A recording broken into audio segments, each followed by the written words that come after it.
No, so it's 100% true. Ray Meach has a great point. We gotta get Ray on here. He's like a philosopher of the game of basketball. We know you a busy man, Kobe, so we gonna jump right to it, man. Now it's about making sure that I'm sick and sick with it, vision and lift it. Listen, just picture it, spit and deliver it. The time froze, and the current, how the grind flows. Wrist flicking, said the bezels, got a mind blown. You know how to drop beat, everything's slow. You know how to drop beat, said anything goes. Pull up to the spot, you might see the squad there. Pull up unannounced, then you might see your broad there. It's just seconds remaining, and I got the rock for the win while you're watching the shot clock. It's just seconds remaining, and I got the rock for the win. Thanks for watching the shot clock. The shot clock.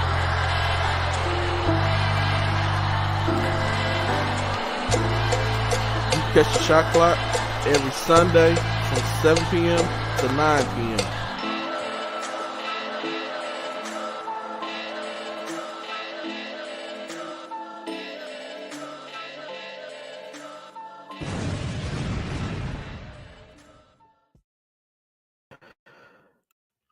What's going on, everybody, man? G-Day Hoop Scout.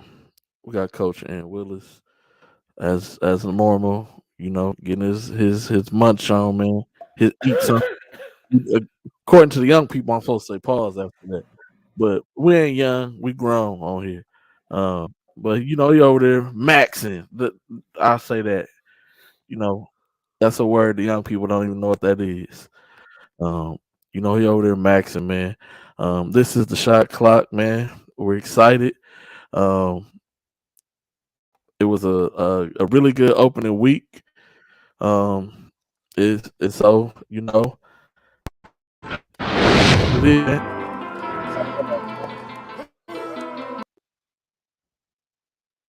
There we go. All right.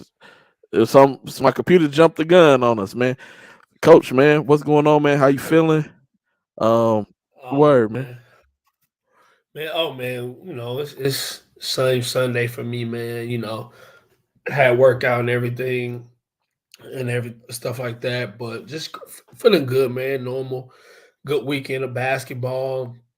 Friday night, Saturday night, you know, so excited to talk about the different tournaments that went on this weekend and so forth. Yes, sir. Yes, sir. Man, just how you said you feeling good, everything's good. I know you was at games. I was at games. Ryan will be joining us later. Unfortunately, there will be no D King on today's show. He said he's feeling under the weather. And I know for y'all Houstonians, the temperature did drop drastically on y'all boys, and y'all wasn't ready for that. But you know, we hope that, you know, all is gonna be well with D King, man. He's gonna get over his little cold, get to feeling good, and he'll be back on here live, loud, crazy next week. Yeah,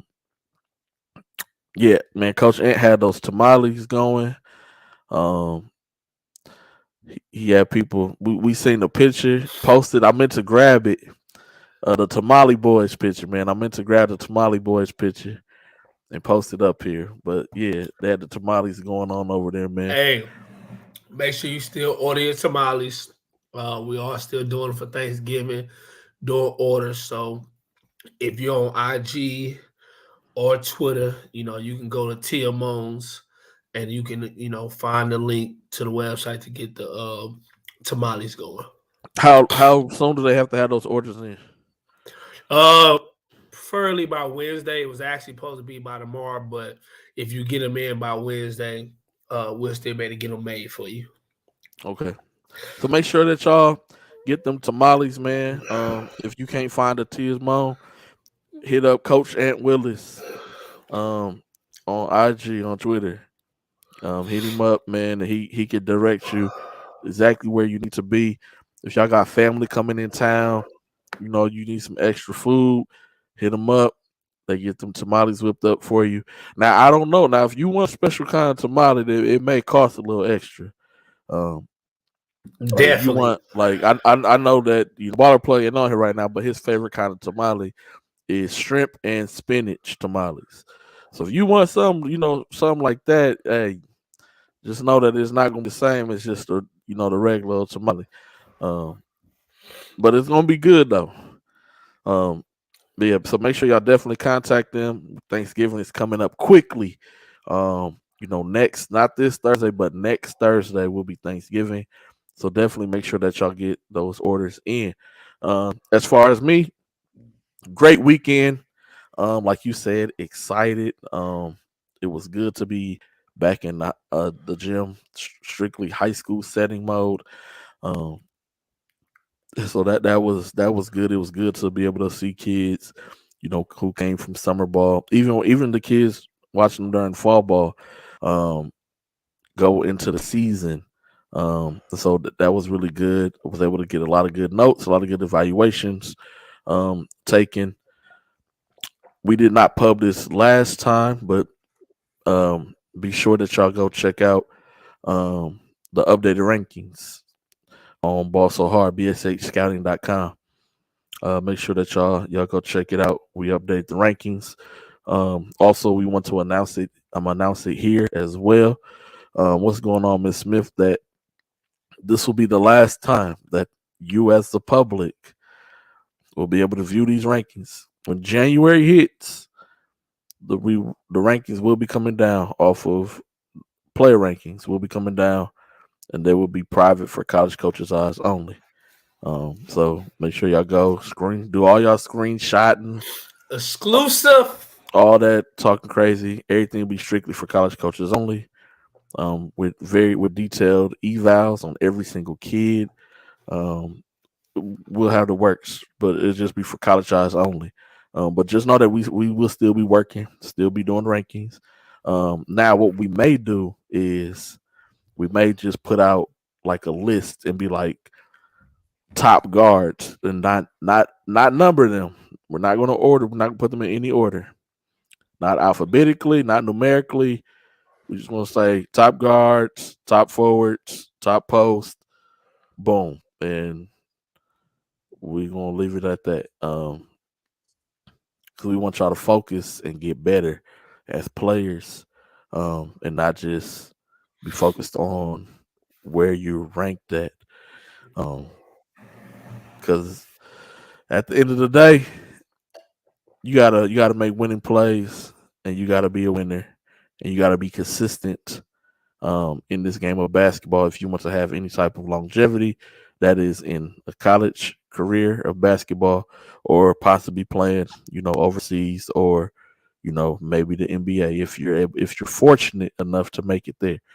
Um, so that's all I got, man. We're gonna add Rob C in here real quick. Rob, man, what's going on? How you feeling? Rob is busy already. Hopped on the show, busy man. Nah, what's up, y'all? I'm chilling. Rob, we can't. Let me turn my because you like to talk low, like, hey yo, Oh what's man, up, y'all yo? So say let me when I turn talk up. loud, Hold y'all on, let say me turn up. I'm Let me turn up my. I just need this. I mean, I heard Ant fine. My volume was on 20. I had to turn you up to 80, man. That's all. It's good. It's all right. You're still my guy, man. I just want to make sure I hear you. I want to make sure the people can hear you, Rob. Rob, man, how was your weekend? And where you at? Like, man. My weekend was good. I am tired. Uh, can you hear me, Jeffrey Day? And people in Shot Clock Land, can y'all hear me? yeah, Um, we can hear you, man. We can hear you loud and clear. my weekend was good, man. I'm tired though. Seen a lot of basketball. Uh, I worked real hard at the event, I must say, man. uh, Congratulations. no, congratulations needed. It's what I do for the people, man. It's what I do for the people. Uh, Oh boy, say that's what I do for the people. Okay, okay. nah, it was good. My favorite thing was actually having my brother at the event yesterday, and him getting the chance to see what we all do, man, and you know what I'm saying. Him actually be excited about us as African American entrepreneurs. doing something good for the kids, man. He was excited. First time I seen him excited about something like that in a long time. So that was good, man. That was good. Good to be back in the gym with him, man. That was it though. Everything was good. Okay. What's up, Coach P? What's going on, Hey, Coach? hey, Coach P, did you get your tamales? Nope, because you left. Man. Dang, man, you ain't even give Coach P his tamales, man. He left. Coach had to go.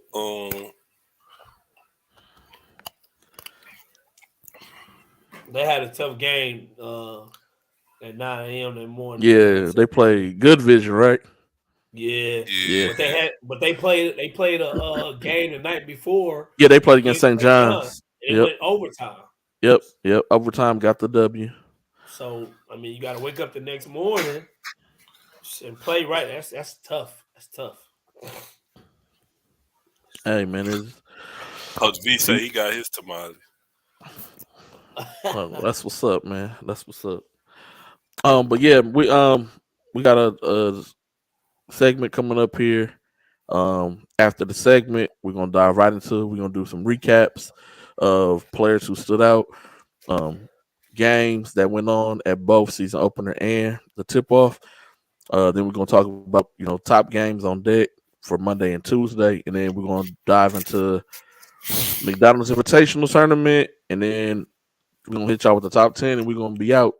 So we're gonna be rolling really quickly today. So y'all, I hope y'all ready. We about to get active. We about to get at it, man. Let's go. What you talking about? Willis is coming up next. And hold on. Next time y'all see the what you talking about Willis, it will look different than this time. I wasn't able to finish it completely, but next time y'all see it, it will look differently. But what you talking about Willis is up now. That him! What are you talking about? What are you talking about, Willis?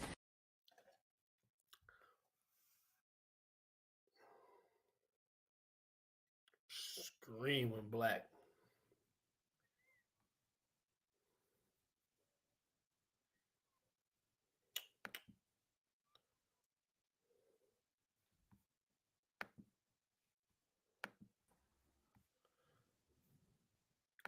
It came back. I don't know what happened, but it came back. All right, man. What's good, world? It's Coach Anthony Willis, man. Always here to talk about some things that I feel that, we need to know more about and be more aware. First, just want to kind of get out and just kind of, today I'm going to be talking about mental health. What is mental health? Just to give you a little backstory, the reason why I'm talking about it today, recently my son, this past week and so decided to leave UTPB due to mental health issues and enter into the transfer portal for this year. As a father and as a coach, it's a foreign situation for me, but as I have had multiple conversations with him and things like that, I did a lot more research, talk with my wife about it and things like that. And it just made me feel like I needed to kind of incite people on these things, on this, mental health, because I think it's still not understood. So, therefore that means a lot of people still don't understand it. So just going to dive right into it. But first thing to clarify, mental health does not always necessarily mean depression, bipolar, or anything, or any of the major illness we automatically think of. Mental health is, especially in athletes, could look like anxiety, performance blocks, eating disorders, loss of confidence, and yes, sometimes depression. 35% of your elite athletes suffer from the above, according to California's mental health hospital. Next thing is nobody questions, which if you think about it, no one questions any athletes taking time to recover from physical injuries. And that's because they are easy to see and understand. And if ignored, could get worse. Mental health in athletes can't be seen. A 2022 study called Mind Body Sport by T. Stully found that college athletes reported symptoms of high stress, depression, and not because of performance, but the culture of the sports being like a pressure cooker. If you're not ready, you're not good enough. You have your microwave coaches and things and sort of there. The culture environment of sports preys on any perception of weakness. Most common mental health disorders in athletes is anxiety, ADHD, eating disorder, adjustment disorder, substance abuse. When Cleveland Clinic and sports psychologist Matthew Sunico did a study on athletes and mental health, breaking the stigma and why mental health issues are not taken as seriously as physical issues. Ask for help carries a stigma. Athletes ask for help carries a stigma for athletes. Asking for help carries a stigma for athletes because your athlete means you're not tough and figure it out themselves. Because your athletes means to you're tough and figure out yourselves. That don't need help. They don't need help. So it affects athletes' performances because of distraction or loss of focus. Athletes are being told that mentally health is a priority and they are not supported. Gives them mixed messages to athletes, and there is perception and narrative that mental health is not as important as physical health problems. Where strategies to help athletes are sports psychology, teaching the strategies to help with anxiety, performances, or mental blocks. Methods like self-talk, visualization, imaginary, and routines can also help. To give, those are the things that I feel, from a scientific standpoint that most people may not know about. But I think the one thing that stands out on there that is very, very important to today's society for most athletes that we can all relate to is talking about culture. If you think about the culture today, it's about what can you do for me, not what I can do for you. Meaning, it's a dirty business. Coaches now have to it's about winning. So the development, the teaching, the growth, the mental part of coaching that, was what it was built on and what most coaches got into it has changed. It's pimping season. That's just how it go. You see a lot of athletes each year transferring and things like that as freshmen, and we're used to saying they can't cut it or they're not good enough or, the situation is this. But sometimes we don't really know deeper and deeper in there that it could be about the culture where things inside of the culture, the coaches are not disciplining every player and getting them to understand what they want. And you have a lot of chaotic and a lot of, toxic situations between players and coaches that for guys who just want to actually go to college and be student athletes, those things are not, actually going the way they're supposed to. So, a lot of these certain different things that goes on with mental blocks, especially for performance, coaches and things like that with players. And, I think it's very, very important. And I think as a coach, I feel and will tell coaches that who don't know or who don't really think that mental health is real is dig deeper and really, really realize that the world is changing. Kids are changing. Times are changing. And, the one thing that should never step away from the game is teaching. And that goes with on the court, off the court, that goes with basketball, that goes with about being in life as well. And I think that's as coaches is really what we're supposed to be doing, which is mentoring players and preparing them for life. Yes, we want to win. Yes, we want to be competitive. But ultimately, we're trying to teach young men and women how to be successful in life with the basketball.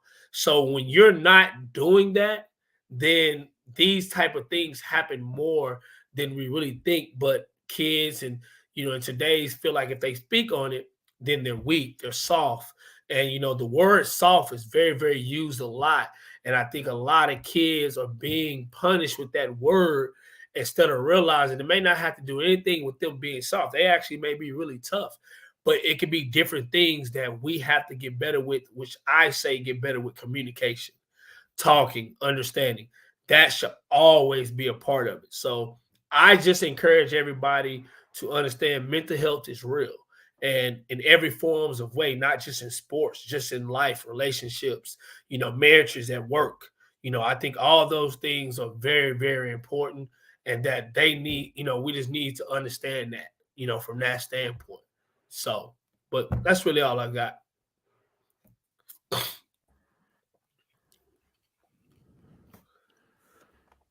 I mean, I don't really have much to say on mental health, but it's real. That's it. Get with a therapist. Don't push it off. Um, Not all therapists are super expensive. Um, you can find some reasonable therapists. Um, and if it's really that, then go see a psychiatrist. But don't just self-diagnose yourself. Get go to some professionals first. And I know that we as people like to self-diagnose a lot, um, without getting a couple of professional opinions. But mental health is very real. It is. So make sure y'all take care of y'all mental. And That's all I got on that. yeah, and I think, Carter, I understand, coaches is not on therapists. I understand that and respect that, and they're all about winning. And technically, for me, I just think it's about the mental health part. No, I mean, that's not their job. But I believe that if you want the best from a kid, you have to know how to coach that kid because every kid is coached different. And I do understand that each level is different. Division 1 is different. Division 2 is different. Division 3 NIA is different. I think at every level is different based off of what your, the pressure and requirements, which is at certain levels on D1. I mean, to be honest, hey, shit, they got to win. They got to get paid. They got paychecks. So I get it. All I encourage is, it doesn't have to be about the season. It could be during the off season. It could be doing before the season. I just encourage that you understand and build a relationship with your players to understand what type of players you have. And if you're a really, really good coach, a really good coach, a lot of really good coaches do that. Guys like Coach K, guys like that, in that era, them times, them guys really take time into understanding the type of players. I mean, even Sampson, he tells you the type of players he wants, and that's the type of guys he goes and get. But I can still tell that every guy in that U of H staff, they have a relationship with their players. So when they do get on their players, which you should still be able to get on your players and talk to them. You still should be able to curse at them or whatever. But when you have that relationship, you have that, dialogue and communication, that kid is going to be able to respect you, trust you, that you have their best interest. And then that resorts to something totally different than, what it may be if you don't have them type of things connected with the players. And I think all good coaches know that. You got to have relationships with your players to get them to do what you want them to do.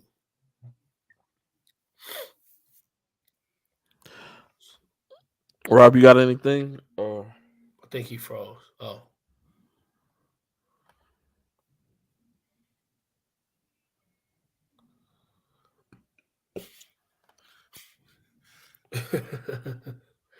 Hey, he also had them doing wall sits after the game too, in the hallway.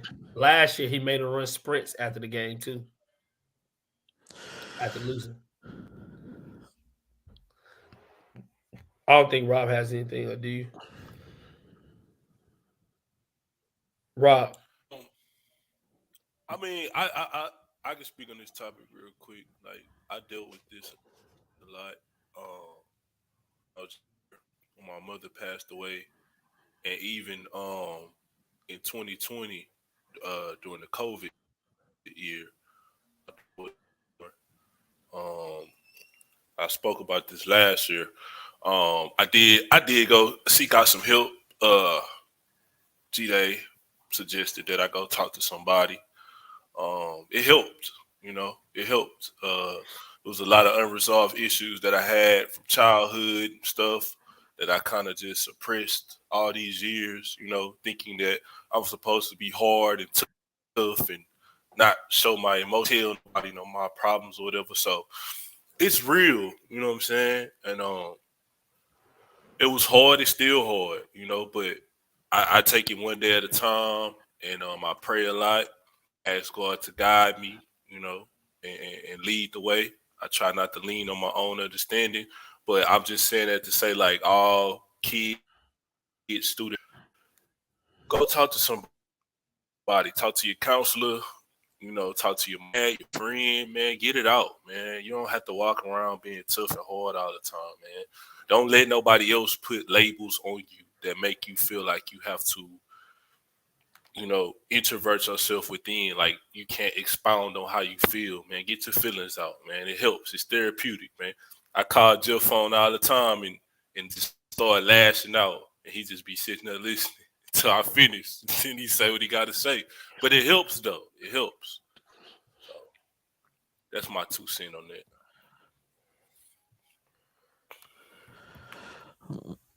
All right, man. Yeah, please, man. I have a therapist, but it's not for like mental health, but it's just sometimes it's just good to have somebody to talk to. Um, it could be about anything, life, um, whatever's going on. Everything don't always have to be sports related. We deal with a lot of things, and sometimes you just can't go talk to your girl, your spouse, your homies. Um, about sometimes you just need somebody just to go to who gonna listen, and sometimes not even say nothing or give you something to think about that you didn't even really think about before. Give you an exercise to try. So if you feeling it, just get yourself looked at, checked out. It's better, man. It's kind of like going to a doctor. If something ain't feeling right in your body, don't be hard headed and not go get looked at, checked out, man. Make sure you take care of your mental, physical, all of it. It's all important. Um, but yeah, man, don't just don't put it off, man. That's it. That's all I got. That's all I got. Like I said, I'm not gonna dig too deep in it. Um, but it's very serious. It is. Lord, the Chargers must be winning. Um, but the coaching aspect of what Coach Ant was talking about, a lot of coaches, that's not their priority, and so that's why it gets overlooked a lot. Um, and yes, we as most of like the independent grassroots world, most of those coaches, yes, they are your mentors. Um, a lot of the college coaches, pros, they're not there to mentor because they're there to get a paycheck. Um, and that sounds bad when you say it, but that's just the reality of what it is. Correct. They're there to win games, because they have to provide for their families too.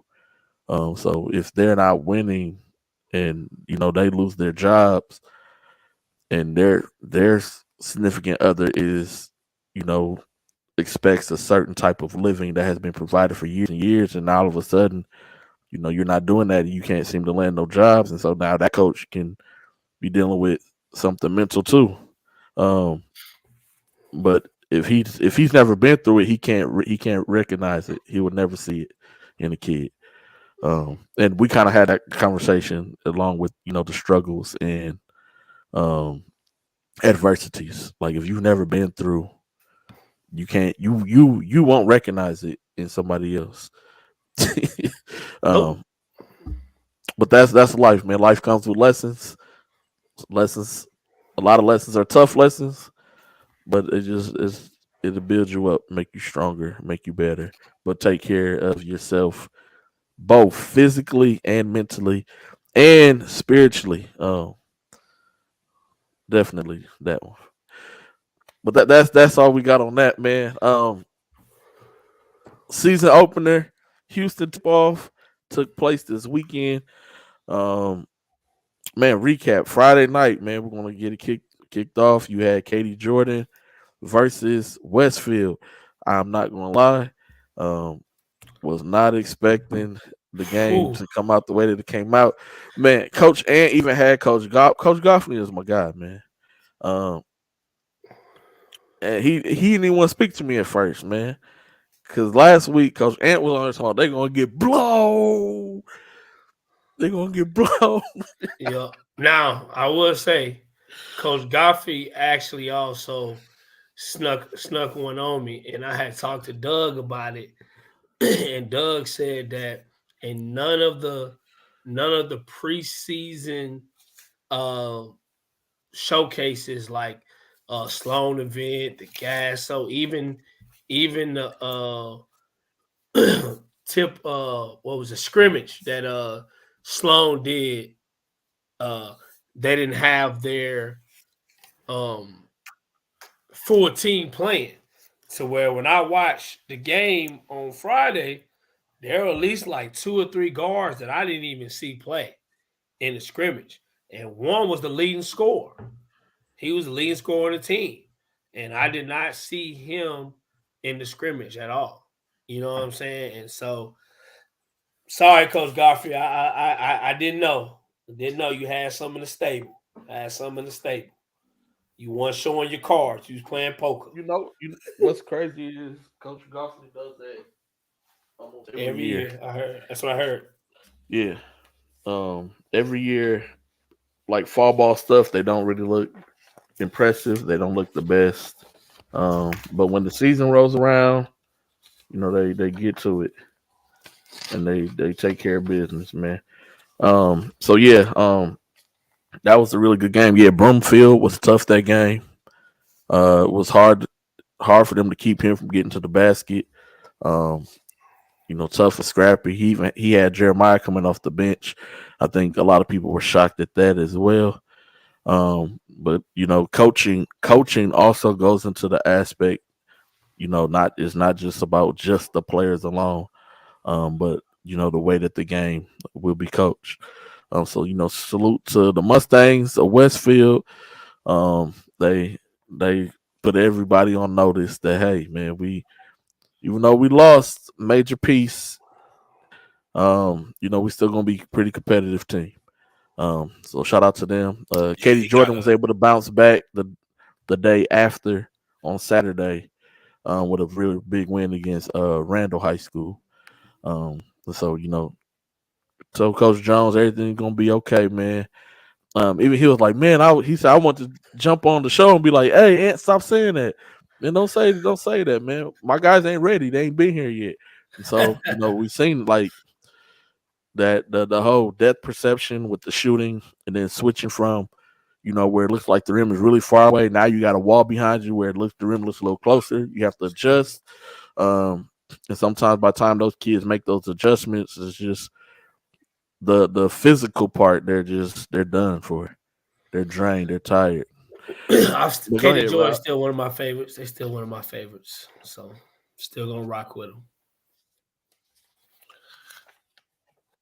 I mean, I think damn near everybody did. I did say it was gonna be a closer game than a lot of people expect. And I did say Coach Goffney is a great coach. It kind of played out.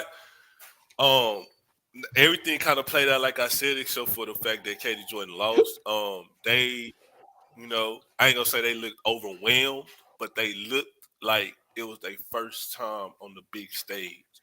And then like the shooting part of it, the shooting aspect, like you said, and I still believe they'll be in the mix in district when it comes down to it. I just think they got to get their swimming legs. That was their first time in the big ocean. You know what I'm saying? Big arena, crowd, expectations. And then also they trying to integrate Sean Mitchell back from injury. So that's another factor. Because even though Jaden Hope had 19 points, I don't think Coach. I can't say.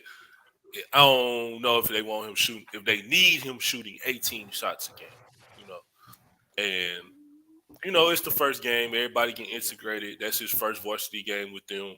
So I think they'll be okay.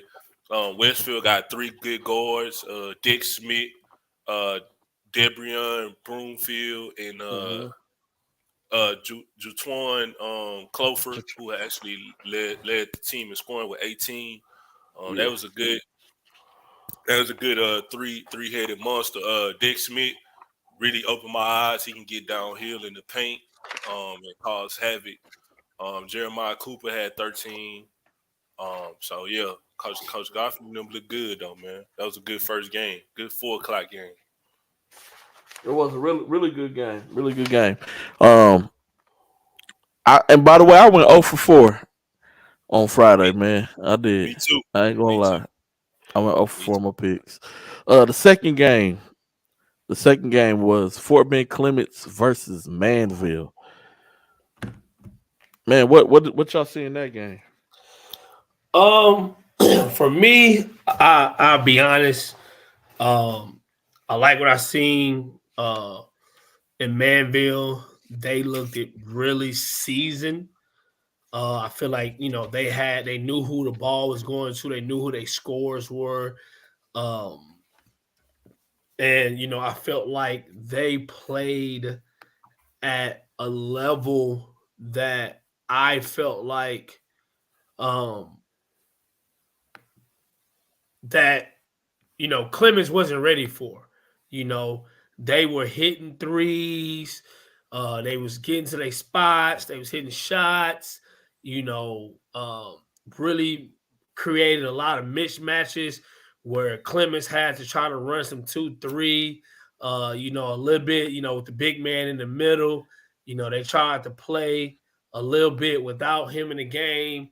Jamari actually played really well. Looked like a Kansas commit in that game. He was hitting certain shots, making big time moves with guys defending him. So that was a really, really good game um, that to watch.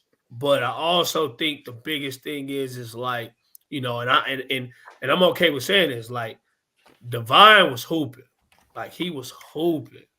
But he has to get better with leading and creating, a culture with his guys to where they can win big games. And I think he knows how to do it. Did last year, but I think again had more guys on the team that were the leaders. Where Divine now is pretty much the leader. Like he's the guy, and for him, he's gonna always show up. Always show up to me. I think offensively, getting to the spot, scoring. But I think now he has to learn how to lead his team and get other guys to play better, play to their strengths because they're very, very, short in the rotation. They really only got 6, 7 guys really in the rotation right now. So that's another thing that's tough that, Manville was deep. They had a lot of subs coming in. They was playing faster. They was pressing, picking up 94 feet. Where Divine them, I mean, they got a big coming off, had 2 guards who look young. That's pretty much it. That's all they had. That's all they kept subbing. So there's a lot on Divine Soldiers, a lot, a lot. He has to do a lot of the scoring and things like that. So I think he has more pieces around him that could be used.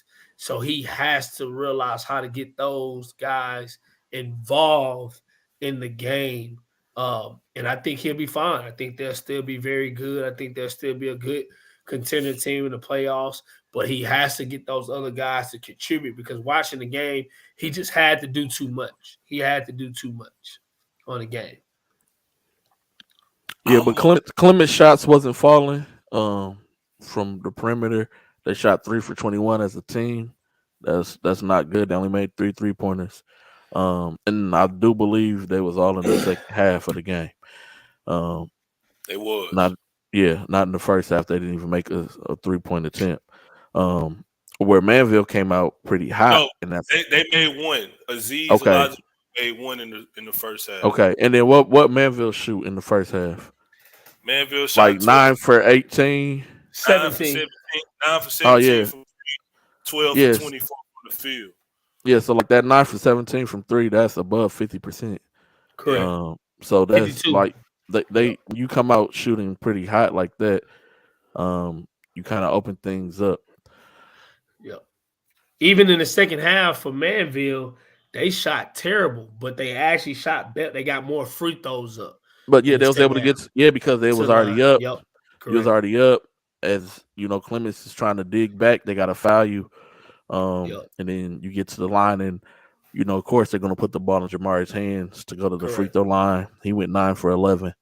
And so it's kind of tough when you got somebody shooting over 80%, going to the free throw line. Mr. Little, real quick, man, did Fire win that game, or did they not play, or I didn't see any information on Fire, man. I know you the Fire advocate, man. So just let me know, I Mr. Little. I'm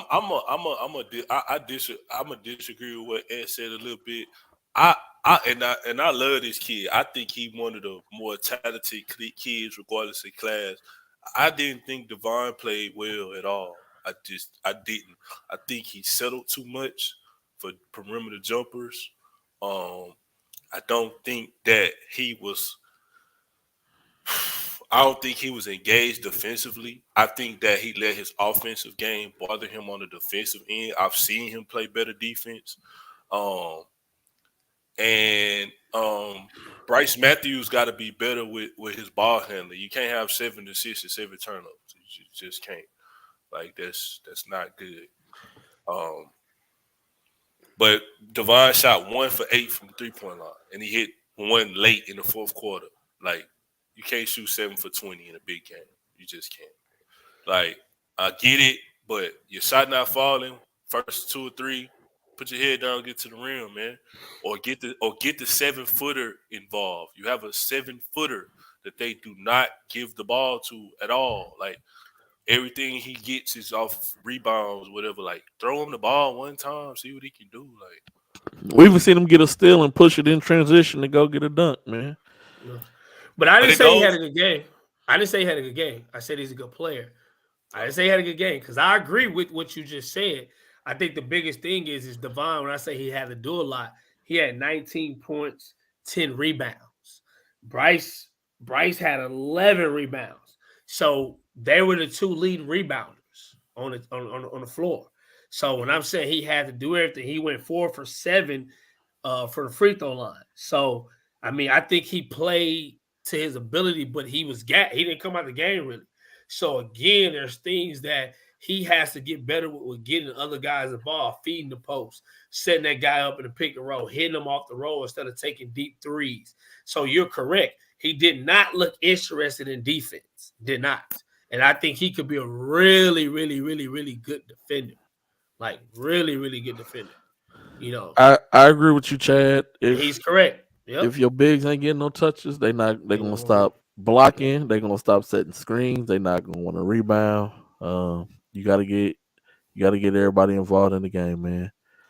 Carter, he had 19 points on 20 shots though, and he shot 18% from the 3-point line. Like less than 18%, 1 for 8. That's not. You can look at the total and be like 19 and 10. Okay, yeah, but you shot But you had to 7 be at for the game. 20. You had to Shot be at the seven, game to watch. Like shot if you was at 7 the for game, 20. you'll see it. Yep, you're correct. But if you was at the game, you'll see it. You'll see the energy, the body language, different ways of how he could have changed the game differently. But Hey, in go ahead. 19, but I'm saying he's still in it with 19 and 10. But it's like you say, I think sometimes the biggest thing is like I think in today's when we see that, if somebody was to post a video and post Devon had 19 and 10, everybody, oh, he went off. Oh, he was killing. But if you was at the game and you watch what that 19 looked like, you watch what he did defensively, what he could have got better, guarding better and changing the tempo of changing the tempo of the defense, and it would roll over to the offense. I think that's where the most important thing was for him. I disagree with Andrew. I disagree with you, Andrew. You got to throw it to him every once in a while to keep him engaged. I get that he missed. So what? He's 7 feet though. he ain't gonna be engaged in the game if you never give him the ball. He's not gonna want to run the floor and play defense if you never. If all I'm doing is running down and you shoot a three and I'm doing this, and then you want me to run back on defense and then I come down. If I do that 20 times, I ain't gonna be engaged in the game. Shit, y'all do y'all thing. I'm chilling. And my thing is, we've seen this team do more with less last year. The team they have this year is 10 times better than the team they had last year. But Devon was playing more efficient, and everybody had a role. Everybody knew their role. Like now, it's like, okay, you shot a shot, I'm gonna shoot a shot. Like no, I know it's the first game of the season, and Coach Price gonna get them rallied up because he is a good coach. He's a good tacticianer of basketball, but it didn't look good.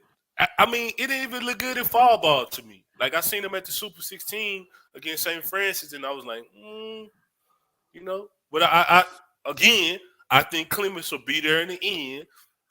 They have to get the 7-footer ingratiated with the team, though.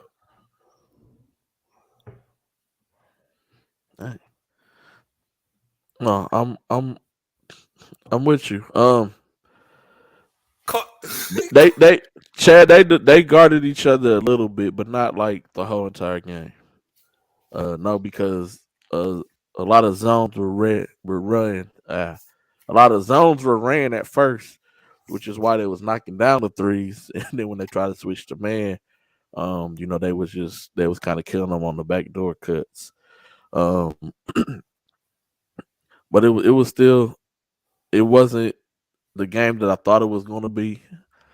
But shout out to Manville and their team for doing what they did. Next game, Booker T versus Faith Family.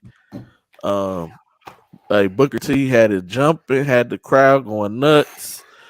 Shoot that raggedy pistol. They just couldn't. They just get couldn't his pockets like close in New York. They just couldn't close it out, man. Booker T has some. They have some exciting fans. They do. They got one excited fan that's always excited. That boy, that be lit. Be lit. Yeah. We had the privilege of catching them last year. Yep. And Let's go, Eagles! Yeah, man. Your coach is proud of you for what? Making your free throw. Yeah, man. He's a character, but they started out the game really good. Otis Carter started out the game, really solid. Kenneth Lewis had he caught one off the glass, and then he had a windmill dunk. They start off the game really strong. Beat somebody stuff off. Sam Johnson knocked down 2 3-pointers early in the game. But just Faith Family was just too much in the end. Dorian, he has slimmed down. He looks a lot better. He was playing really well. Jaden Toppin is crazy athletic. In the second half, he just kind of took over the game for Faith Family, man. He was getting to the bucket, like getting to the rim, finishing through contact. Big time dunk, man. Kenneth Lewis went up for the block, man. He dunked him. Got the tech. That technical foul was the turning tide for Booker T. It was that technical foul ended up being the turning tide for Booker T. Although Faith Family got the tech, it just what took place, which we won't discuss. That was the true turning tide in the game. But they have to get better, and Coach Grayson has to hold those guys accountable. And if you don't want to do it my way, you got to come sit next to me. Yeah, because they got to get better with like it's funny. I feel like as a coach, I've seen teams where guys get along off the court, but they don't get along on the court. And I feel like that's kind of backwards, but I see it very often.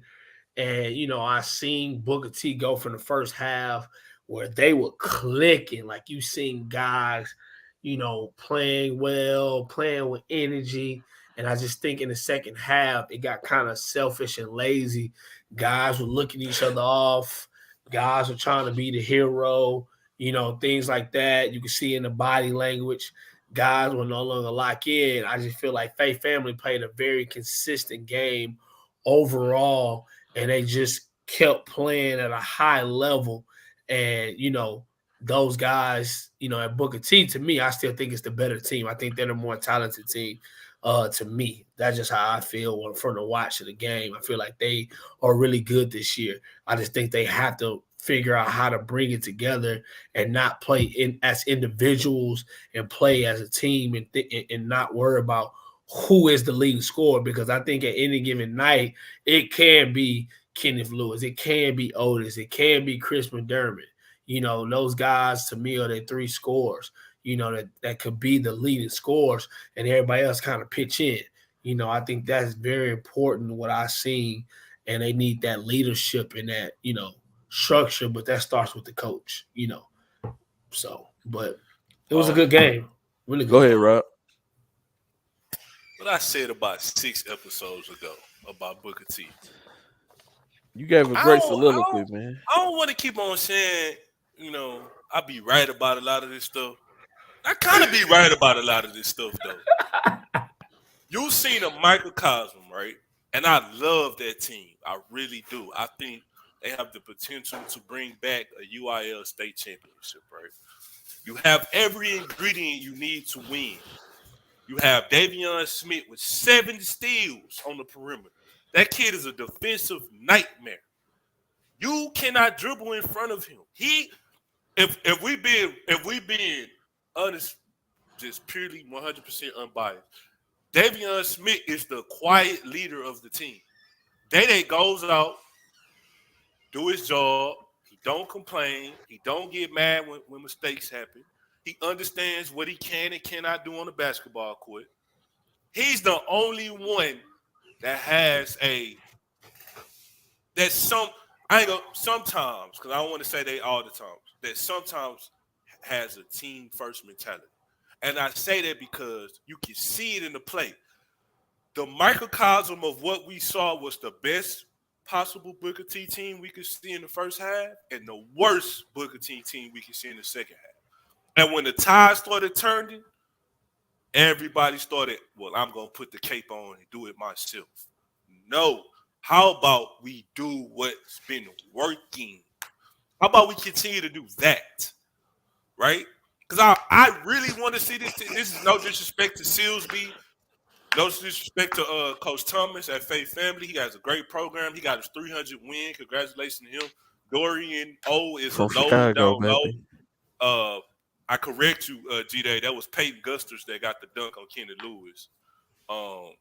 Peyton Gusters is an athletic nightmare. Yeah, number 5. That's Peyton Gusters. Yeah, number 5. Yeah. Who else is it? Jaden Toppin going to New Mexico. He was a low when they he's inverted tough. they inverted the high low and put Dorian on the perimeter in the second half and had him receiving the passes. But Booker T should have won this game easily. Booker T should have won this game by 12, 14 points. They was up by 14. Isaac Williams was totally out the game. They took him out the game in the first half. They was flustered. The only person who was really having a good first half was Dorian. Everybody else was out of their game. And in the second half, it just looked like an individual show.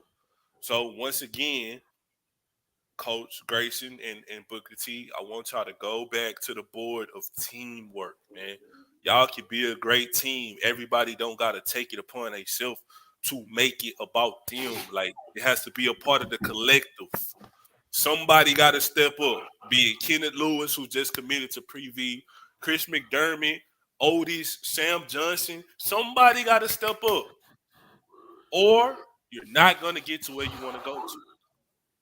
That's it. I was very disappointed in that game because they should have won easy. Man, ain't you good, man? You yawning away, my brother. Oh, no, I'm good, my chief. Last game of that Friday night was Nimitz and Shadow Creek. Another game that went totally left from what I was expecting to take place. You ain't, especially with, again, prayers out to Bryce Jackson, he broke Yes. his leg. You know what I'm saying? Condolences, man. I know that's tough. I hate those type of injuries for young guys, man, just because it's they want to play in time, So, but I just think I was not expecting Shadow Creek to win that game after losing a big hit like that, but they collectively looked it really good. Like collectively. Now I ain't gonna lie, Garcia, hey yo, he was getting to it. Hey yo, he was out there letting it fly. Like he was making passes, dimes, hitting three. Like he was hooping. I really liked the way he played the game. Like I really, really liked it a lot. Just the way he played, he looked like a big time leader out there. And I think this, no, again, condolences, but I think he this is going to give him an opportunity to maybe show the city how good he maybe really is as probably the lead guard now, in that situation. So What happened last year, Rob? Talk about it, man. You was talking about this kid last year. I was, man. I've been on Chase Garcia for a while, man. Everybody was telling me I was tripping or whatever, but I like Chase. I think he bring an added element to the team. He bring a lot of perimeter shooting. Him and Mike Collins complement each other well. I think Mike Collins played a hell of a floor games. He had 6 assists, no turnovers. If I was choosing a player of the game, man, I had to choose Caden Tate, man. That kid was everywhere. He Yes, had he was. 15 points, 8 rebounds, 3 offensive rebounds. Once he touched the ball for a rebound, it's his. If he get a hand on it, might as well just get out the way. That kid was really eye-opening and surprising, man. I did not expect it to go that way, especially hearing about, I picked Nimitz in this game with Jackson, with expecting Jackson to play. So to see what happened, um, it was kind of shocking in a way. I know Coach Taji gonna go back to the drawing board and regroup. Um, for Nimitz, Dominic Samuel, man, gotta play better. Just do. I mean, love me, hate me. I'm gonna speak the real. Dominic Samuel, 1 for 7. You know, one assist, 1 turnover, 6 rebounds, 23 minutes. Gotta play better. Gotta play better. You know what I'm saying? Elias Hood, 0 for 5, 19 minutes, 1 rebound. Just gotta play better, man. It was a lot of they went back to a lot of individual instead of team. Yep. We seen a lot of individual play. And I know that's not what Coach Taji teaching his program. So once again, I expect Nimitz to be there when it matters, but it's the first game of the season. So, but that's a big game, a big stage though. It was. Also, I do want to shine a light on Woods and JT. Eric Woods had 12 points in the first half. Was only allowed 2 more points in the second half. You gotta keep finding ways to put your team in those situations when if you're being the dominant scorer of the day. You can't kind of take your foot off the gas, and then when it's time to put your foot back on the gas, it's too late. You got to be on it at all the whole game. Um, JT kind of started off slow, but then second half it goes back to what you were saying, the individualized. Like he was trying to him verse Shadow Creek by himself. Can't do that. You got to use your team. You have to. If they play together, which we've seen them do, they could be a really good team. They could be, but they have to figure that out. A coach can teach it, preach it, but they have to. He's not playing; they're playing. They have to figure that out and come together and make that union, make that bond, and be going special as a group, man. That was Friday's recap. On to Saturday. Um, and you was at the tip off, man. We're gonna hit up. We're gonna hit the tip off, man. Was good. Was good. I was kind of back and forth. I had a funeral to go to early Saturday morning. My uncle's wife passed away, so I didn't. I kind of caught some of the different games, but like piece of pieces in the early games, like with the Grace Christian Academy and Good Vision game. Like we said earlier, Grace Christian, they just fell short. Good Vision was on a mission. I heard the coaches throughout the whole day talking smack to Sloan, to my, oh man, you could have gave us a better game, and this isn't that, But I will say, Kate and Judy is a different type of player. I think as an undersized 4'6'5", 6'6", he gets to it. He's a walking double-double. He plays the same way no matter what game it is. He's always attacking the rim, rebounding, playing hard, finishing, getting dunks, playing really well on defense. So I think the most important, he was playing, Good Vision did look a lot better than what we've seen in the preseason. They just added Braxton, who was at Premier a year ago, but then he had started the season with PSAT. So he kind of helped them a lot too. On a defensive end, he made a couple plays and was, getting to the rim. So I think with his addition to the team, makes him a little bit better team, a little bit more in sync, a little more guys in depth at the position. Gage Christian, I just think ran into a wall having a late game last night. I think it could have been closer. I still think Good Vision would have won, but definitely in the game could have been closer.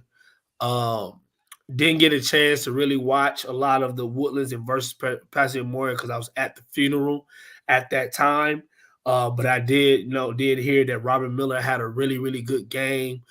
Shea didn't have a good game, so that kind of didn't give the Woodlands the power they needed. The game they needed to win that game. But they said Rob Miller played well. The next game, the Seed King Woodlands Christian game, was very, very, very interesting. Seed King is playing really good this year, starting off, kind of seeing them do some things defensively, playing with energy, being scrappy, playing hard.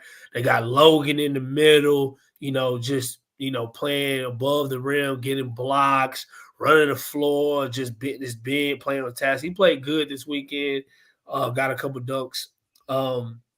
Woodlands Christian, I'll be honest, like I wrote about, they are the, big time team shooting number big time threes this year.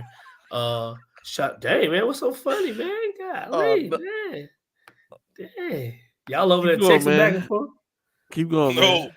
I'm looking at Taji on Twitter. Talk about the 49ers. I'm listening to you though. Oh, okay. Y'all crazy. Yeah, Woodlands Christian, man, the first game I got to watch them play, I wrote about it. They shot 47 threes in the first game. I watched them play. And then this weekend they shot threes as well. One really falling as much as did, but I think they're going to shoot a lot of threes all year. They got a lot of shooters. I still think Wyatt is still trying to get back into the swing of things because I think he could have been a little bit more dominant. I think he has to realize the matchup problems he causes for a lot of 6'8", 6'7" guys because he plays on the perimeter. And I think he has to understand that he got to get more paint touches and attack the rim. He's so athletic, attack the rim and try to dunk on some people because he's so athletic in that sense. And I think that will help them stay balanced in between the threes that they're going to take because they're going to shoot a lot of them. I mean, they got a bunch of shooters all day. Other game, Aldine, Beaumont, Westbrook. I headed over to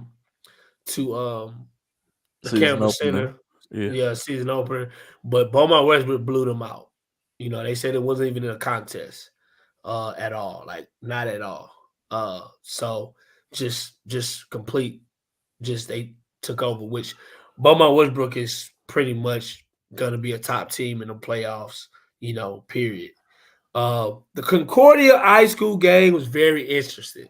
You know what I'm saying? I'm gonna keep it a buck because I told him, but you know, it was interesting to see Jacob Hudson and Xavier come back and play in the city.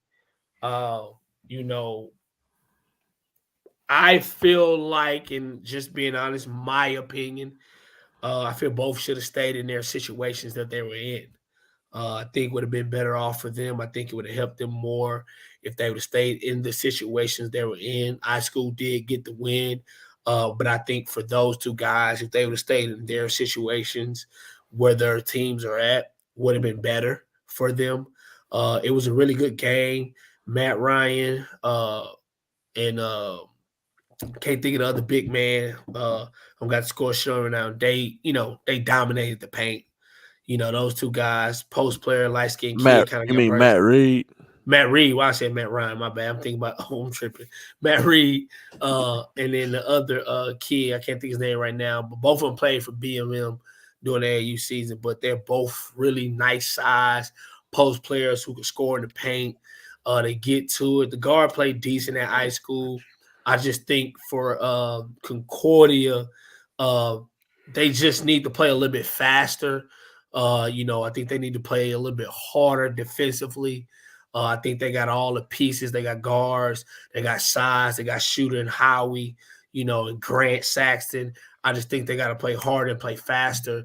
And I think overall they should have actually won that game. I think they were the better team overall, team-wise. I just think they had more pieces, just couldn't put it together the way that they wanted to in that game. Couple shots didn't fall, couple plays here and there, St. Pius and St. John's was a very interesting game. I'm not gonna lie to you. Very low scoring game. Yeah, that's what I was gonna get to. Like, if you was at the game, the first half, St. Pius had 4 points. 4 points. And St. John's really couldn't hit no shots. The only person, like Sebastian, had all the points. All the points. And it's crazy to say this, but in the second half, which Big Wesley, he started playing with some energy. He got a couple rebounds, he dunked on the kid and got a block, and the whole energy for St. Pius changed. They started pressing, they started getting up and down the court, they hit a couple threes, they was just, and the game just changed. It was both bad on bad offense, bad hey, listen, it was just bad. Period. The first half, I mean, you had guys like, why is this game being played? It was just bad, but it ended well. It ended with a lot of energy. It got real competitive at the end, where you seen them go at each other. Guys were playing hard, and it kind of turned to a good kind of where it looked like a good defensive, tough game. And that was good. I think both teams really, honestly, with Sebastian, that's really who they have right now. They had a couple guys that were injured that could add other scoring to the team that were on varsity last year. St. Pius is still trying to recover from losing Bryson Weefall. On the bad part is they got 3 of their starters. One kid that transferred in, athletic guy, didn't play. Another guard didn't play. Their best guard, Grant, did not play either. So they were short 3 starters. So it kind of changed the game. The game as well for both sides. Sebastian is still looks like a top player in the country. Young Greek freak. That's just what it is. You know what I'm saying? I think Wesley actually played pretty well, walling up, making certain shots for Sebastian to be hard to complete when they went 2-3. So it actually kind of made it very interesting to see that. So you get down to the real games. Man, the Chargers playing Lambo. I'm not. I should get credit for being on here while the Chargers playing on Sunday night. You feel me? Facts. Get down to the nitty gritty games, man. Southern Cal versus PSAT. I think PSAT should have won that game. I think that Southern Cal made some good plays at the end. Where I'm not gonna lie, I wasn't as impressed with them at the beginning. I thought I was gonna see some big time plays early on, but I'm gonna be honest with you. PSAT is really good, really good. Devin Pryor, healthy, can honestly be top 5 2024 kid in Houston. I think some guys may not think he could be maybe top 3. And I think he's a top Texas player, maybe in the country. Like that kid was playing at a high level, dunking on guys, pushing the ball. He looks real good right now early in the season. And I hope that he continues to stay healthy because, man, he plays with so much energy. He bumping guys through the lane like G. I'm talking about he did in the game. He didn't get the dunk, but he bumped somebody and try to go up and get the dunk like he did a couple times in the scrimmage. Christian really helps them. Like he is a legit point guard. I'm really liking how Christian Jones looking with PSAT. He really helped those guys play. Be in their right positions and everything like that. The most improved for me on that team is TK Lawson. That guy right now is playing really good. He had a couple dunks playing inside out, like I said, when I seen him in the scrimmages at the City King. He's playing really good, hitting shots, and I think that's what's really making him look real good. And then Trent, he is starting to look like a real 7-footer. Getting blocked, blocking shots, hitting his 3, being able to stay in the game and be productive, get up and down the floor. He was able to guard other big guys, so that team looks really good. Sam Cole hit a couple big time threes for them, so they got a couple pieces, old man Joe Johnson, Cam Woodbury's playing good as well. They're very a good team right now. I'm interested to see them in Sloan's conference and see how they do, but they're definitely a top team right now in the state, probably the best private team right now, private independent team, probably the best team right now in the city right now. I would love to see them play against Legacy, which I don't think that will happen. But I would definitely love to see that to happen because I think, that could be a really good game. Oh wow, my guy over here. I had to go find my back scratcher. Back scratcher. So I had to get off. That's old school, baby. But there we go. It was still a very high profile game. Southern Cal did pull it away. Got a chance to see Paul DeWall come back home and play at Houston. Looked pretty good, made some good plays. He was getting to the paint, playing really good defense. That kid is very long, really good defender. So it was a really good game. The Dallas Hillcrest Legacy game kind of started off. Legacy was kind of dominating the game early on. They were playing with high energy like they always do. They was hitting the shot. Fred Payne and Cam Burton was getting to it, hitting shots, scoring, getting to the bucket. Those guys are starting to look better. You can tell that they are starting to get in their stride of, they've been having a couple more practices. They're working out more kinks. Guys are starting to understand their roles. And you got PJ coaching. Exactly. That's true. PJ is coaching. He wasn't coaching doing, so that changes a lot, to where he's making those guys play their roles. They're listening. They're disciplined, which looks good with them being disciplined, especially on the defensive end. They look like legacy. And Dallas Hillcrest surprised me at the beginning. They were kind of getting handed to it, and they picked it up at the end. Still didn't come out with the win. Legacy still won, really, kind of still at a good margin. But Mo Williams' son is really good, really good. He is in shape. His body, he's very skilled. He gets to his shot, gets his feet set very well at an NBA level. Getting his feet set to shoot. He to me was the only player Hillcrest had. They had another guy, 23. I think he fouled out. Post player, he played really well, rebounded, played tough. But I think he had fouled out, and I think they had like one more other player that was pretty decent. But Legacy looks like, they look like they're Legacy playing good, from that standpoint. I don't think they're playing in slow league. No, just their what they call their varsity team is playing Correct in the SWAC, and then the national team, they're still independent. Independent, yeah. So that was a good game by Legacy. I really liked it. What I saw, my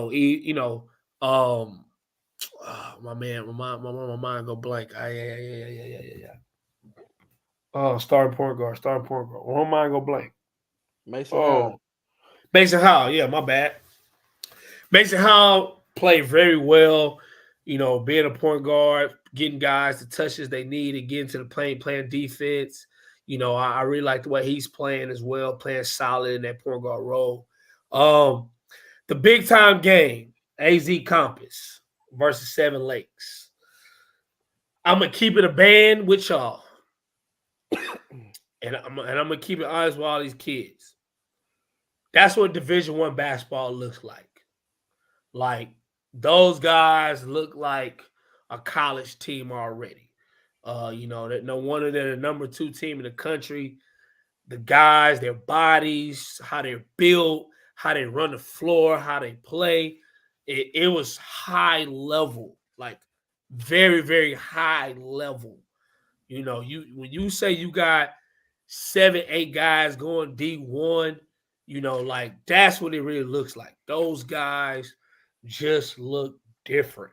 Period. Point blank clear. They just look different on both ends of the floor. But I am going to say big shout outs to Seven Lakes. They are right now the best team probably in the state of Texas right now. Probably in the state of Texas. I'm going to keep it a band. I think Seven Lakes in the state of Texas. Hey, I'm just going to keep 100. I'm going to be real with you. The only team I think probably better than them is maybe Beaumont United. No, you mean in Houston. You said the state of Texas. I feel Beaumont United or Seven Lakes is going to win state. That is what I'm saying. Okay. That's what I feel. Okay. That's what I feel. All right. I got That's you. my opinion. All right. You in time? Hey, I'm not trying to go ahead. I'm just saying. To me, the reason why I say that is that they played at a certain level that I feel like they competed to the level they could with what they had. Meaning, you really only got 3 guys on their team that are Division I players. That's AJ Bates, Nas, and Josh on their team. Like the rest of the guys are good role players, guys, who, I don't know, may play college, may not play college. But I will say if Josh plays the way he played, like Josh was getting to it. He was getting the ball, top of the key, attacking the rim, making moves, spin moves, finishing. Like, I'm not going to lie. He was going at Zane high. He was going at him. Had a couple steals, like 3 steals, 5 breaks, dunks on the rim. You know what I'm saying? Like, and, Nas looks like a player. He was getting to his spots, scoring. I think AJ Bates struggled a little bit with the size, getting to the rim, getting by guys with the length. but he is still AJ Bates. Played defense, kept talking, got a bunch of charges, rebounded well, still kept his team focused. He's a point guard. He's a floor general. He's a coach on the floor. From that standpoint, I just think they're not going to match up against. They're not going to see that never again in the state of Texas. What they saw, they're not going to play against another top team that got 8 Division I guys, especially with Duncanville now opting out of the playoffs. I don't see them playing against another team. I think the only team that could beat them is Beaumont Westbrook. I would have loved to see Beaumont Westbrook against AZ Compass. I think it would have been a better game with a guy like Wesley Yates. You mean United? Beaumont United. What did I say? Westbrook. My bad. Beaumont United with Wesley Yates. I think with that, he has that national atmosphere game, high level, guy who's the best player in the city, hands down. So I think that would have been differently. But I just think watching those guys play against those guys that, especially if they can learn from that and grow from that and build on that, I think that could really, really prepare them for their season. And if they can really use that to say that, hey, we're not going to play anybody to that statue, I think it can really, really, really help them on their season and help them go very, very far into the playoffs to where, it's them or Beaumont United come for me right now. Those are the two teams I like. Tassacita's in there, but I just think, when it comes down to like Seven Lakes with Josh, if he can play the way he needs to play with AJ Bates, then you're looking at Beaumont United. I think those two teams are really, really, really good teams and could be the top 2 teams to me that could probably win state. Caught a little bit of Second Baptist and Joe Dumars because Sean Dumars because it was late. That game, it starts almost like 10:30, so I had to get up out of there. It was crazy. What time the game started? Almost 10 o'clock, 10:15 when it started. So Second Baptist early on, Sean Dumars was very, very active, playing 94 feet, playing the passing lanes, getting steals. It was really disrupting Second Baptist early on to where, the athleticism that Sean Dumars had and the way that he's playing, the speed, it was really taking a toll. But Second Baptist, and when I looked at it, did pull back at the end and get back into the game. I think in the second half, once they kind of realized the style and they got back into the game, but Sean Dumars and them still won. So that's pretty much, I'm not gonna lie, the tip-off was deep with talent, man. You got to see what Division I players look like. You had all the big-time coaches in there, U of H, UT, Kansas State, Texas A&M, Sam Houston, and like you had a lot of coaches in there, man. A lot of coaches. I think we're back and forth, but they were definitely in there for those last couple games, which kind of changed the atmosphere that was in there. You had guys sitting on the front row and that sort. So it was a good turnout, good atmosphere. I think balance of competition. You had a couple games you were kind of like, don't want to watch, but then you had some games that were like, okay, dang, that's a really good game, big time game, really, really good games. So.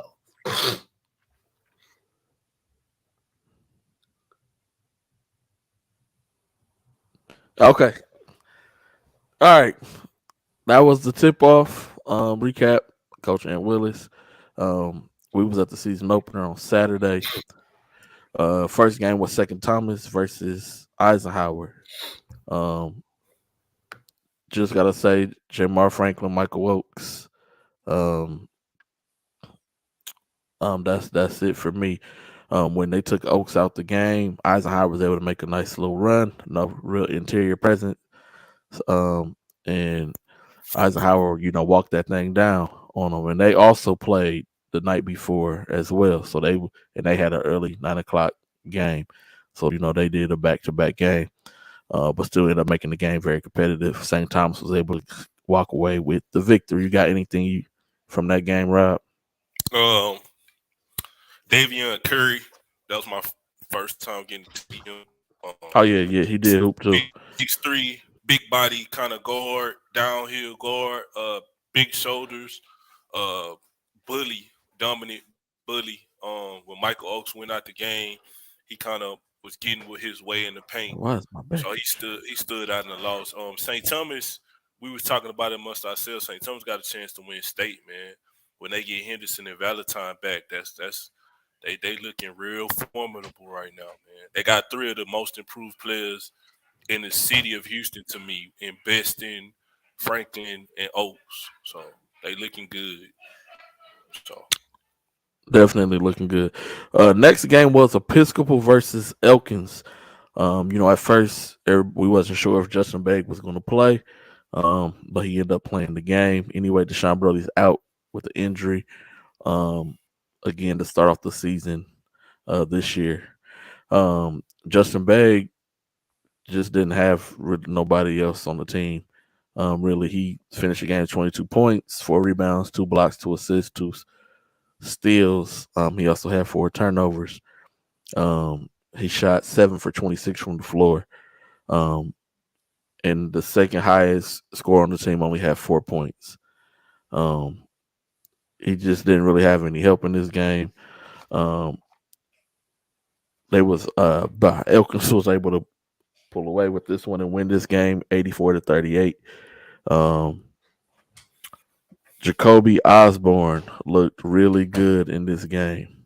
12 for 15 from the floor, 7 rebounds, 2 assists, finished with 25 points. Justin Mitchell shot the ball really well in the first half. He was 5 for 5. Yeah. Oh yeah. First quarter.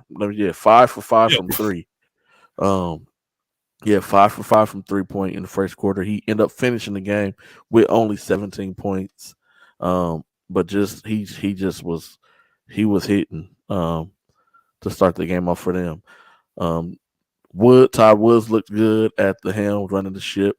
The point guard, 4 assists. He had 3 steals, very active.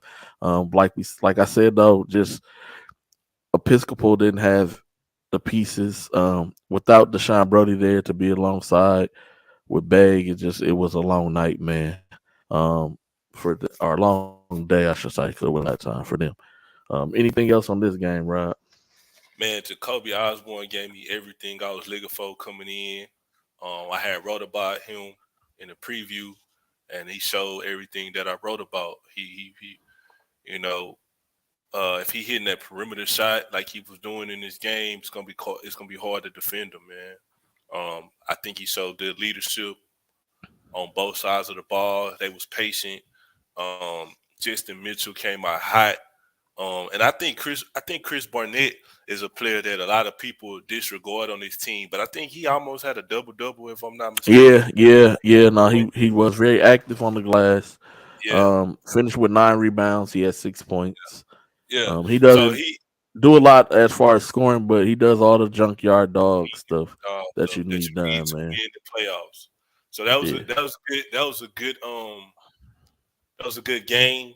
I'm excited to see they got a big matchup coming up against another team we're about to talk about from the 1:30 game, but I don't want to skip over. But when we get to that, I'll talk about that. But got a good. Coach, it's a real quick. It's a theme. Like well coached teams, like they come out play well. Teams that didn't before, like Coach Thomas didn't look rattled at all. And not saying that Coach Jones is not a good coach. He's a great, phenomenal coach. But I'm just saying, like, Albert Thomas been there before. He had his team prepared. Like, you could tell he's been working on different stuff since Chris has departed. And he's been, giving those kids energy and encouragement because Todd Wood looked good. Justin Mitchell was shooting the ball more freely than we seen last year. So they look good, though. Next game was Straight Jesuit versus Bel Air. This game was really competitive. Bel Air gets the win 61-52 over Straight. With Aiden McKee and Trevor Lombard playing in this game, we didn't see them during fall ball. Straight looks much more like a complete team. They look really good. Jace Posey had himself a game though. He finished with 25 points. He grabbed 12 rebounds, had 5 steals as well. It's also a block shot. Was 11 for 18 from the field. Um, he was able to get to the free throw line, but the only sour part was he didn't. He shot 2 for 9 from the free throw line. He has to shoot better from the free throw line. Coach Woods taking notes because Elkins is a district foe of his. Yeah. But yeah, shot poorly from the free throw line. But besides that, man, Posey was very posed in the game. That's a nice little play on words right Yeah, there. it was. It was. I like that. No, very posed. He didn't get rattled. He played his game. He didn't allow nothing that they do change what he was going to do in the game. So what you expected to see from Posey, you got it. Yes, there was 2 or 3 dunks that you were expecting more to see, but they knew what was coming, so they got to him and fouled him quickly. They wanted to make sure he wasn't going to get no highlights, no top 10 plays on them. On the other side, Sheldon Henderson didn't shoot the ball that well. He shot it pretty good from the perimeter, though, going 3 for 6. Finished the game with 13 points and 5 rebounds. Coleman Dutton has to show that he could be more of a floor general. He did have 3 assists in the game, but there was times where he kind of looked like he was checked out a bit. It could have been the fans because them straight Jesuit fans was getting on him. But that comes with the game. So you're gonna have those rowdy fans, and if a sheet is handed out and it has your name on the sheet, that's all they was doing. They was just sitting there doing this, reading all the kids' names and just talking crazy about them. That's all they was doing the whole game. But yes, Coach Woods hit it. Boom. This is what I was just about to get to. L.J. Andrews. Anthony Andrews had himself a day. 27 points, 10 rebounds, 5 block shots, 14 from 18 from 2-point field goal. 3 for 3 from the free throw line. He played exceptionally well, moved really well. I'm going as far as to say he has the best footwork as far as a big, regardless of class. Man, he uses his body well. He's starting to slim down some, losing the baby fat on him. Moves really well, has really good hands, active on the glass. He knows when to be strong. It releases really good when he's screening. He had himself a game, man. You got anything about this game that you want to talk about, Rob? And I kind of took it over a little bit. Nah, he good. Jace Posey was a good leader. Like you said, Aiden McKee and Trevor Lundboy add a different. They make this team look very different. Look like they could contend for a better playoff spot than what we said. I think Bel Air is still learning. They're young. I would like to see Shelton Henderson play a little bit better, especially being the top 2 prospect consensusly over all the evaluators' rankings in Houston. I was looking for a little bit more from him, and I think he's going to give me more during the season. Coleman Dutton, one of my favorite, I will go on record as saying one of my favorite players in the city.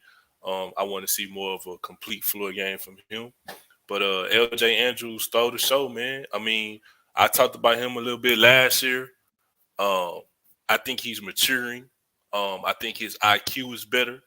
And I think this summer getting into shape helped him because last year he wouldn't have been able to play that hard for that long. So it's gonna be good to see how they mature during the season. But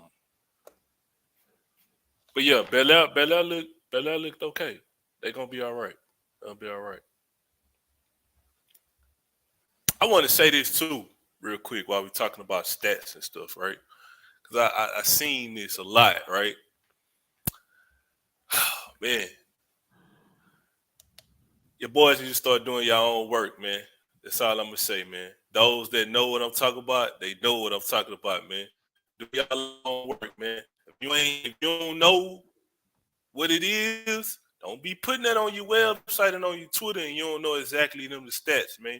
Like, do your own work, man. That's all I'm gonna say. Y'all boys know who I'm talking about. Y'all boys know what I'm talking about, man. Stop being culture vultures and trying to ear hustle and you know what I'm saying? Do your own work, man. That's all I'm gonna say. G-Day, you know exactly what I'm talking about. Boys got to do their own work out here, man. Y'all got all the fire edits and all, you know what I'm saying? Y'all boys, all the videos and stuff. But all the stats coming up is from what me and G-Day was doing, man. Hey, man, y'all boys got to do y'all own work out here, man. You know what I'm saying? Boys, stay up late at night doing this, man. Y'all boys got to get y'all game up. Y'all getting that money, man. Do your own work. That's it. Let's keep going. 130. Barber Hill versus Side Creek next. Um, this game was really good, really interesting. Barber Hill competed. They was in the game the whole entire time, except for the very start of the game. Kind of looked ugly, but as I was standing on the baseline, I don't remember who was standing next to me. It was like, man, it's gonna get ugly. I said, no, it's still way too early. The first quarter is just really starting. Side Creek came out hot. Barber Hill kind of, came back a little, came back a little bit. Yeah, Woods, man. Bro, golly, bro. I ain't really ate nothing on the show. I get a little Reese's and boy got something to say. God dang, bro. But no, really good game. This game, Side Creek was able to come away as the victors in this game, 56-50 over Barbers Hill. Like I said, it was very competitive. Noah Martin didn't shoot the ball as well as he normally does. He was 0 for 5 from 3-point land. He only had 3 points, but he did get active on the offensive glass, grabbing 4 offensive rebounds in the game. So he had the 3 point to 4 rebounds to help out his team to go along with 2 assists. Corey had not had 33 points in the game, 14 for 24 from the field, 3 for 8 from 3-point, and made his free throws. I was happy to see that. I'm not gonna lie. Made his free throws. And so he paced away. Ended up being the second highest score of the season opener that night. And then you had on the other side, you had Bryce Smith, who finished the game with 17 points, 6 rebounds, 6 assists. So he had a solid outing as well. He was dropping some dimes that his teammates just left on the board. So he could have had maybe like 11, 12 assists. But his teammates were just leaving on the board. Really good game. It was good to see Peyton Williamson able to play. Glad the UIL cleared him, let him play. The young kid, Jaden Williams, started off really hot for Barbers Hill. Would like to see him finish a game like completely. And I'm only saying that because I've seen him during fall ball as well. Start off kind of hot or get hot late. I would like to see him just put it together and have a complete game. Anything on that? I built this game as the battle of the point guards. That's what I got to see. I got to see each guard be good at what I think they're good at. I mean, not saying that Corey Hadnot cannot facilitate, or not saying that Bryce Smith cannot score, but what a lot of people know them for, they did it. Corey got in the groove in the first half where he hit like 4 or 5 baskets in a row.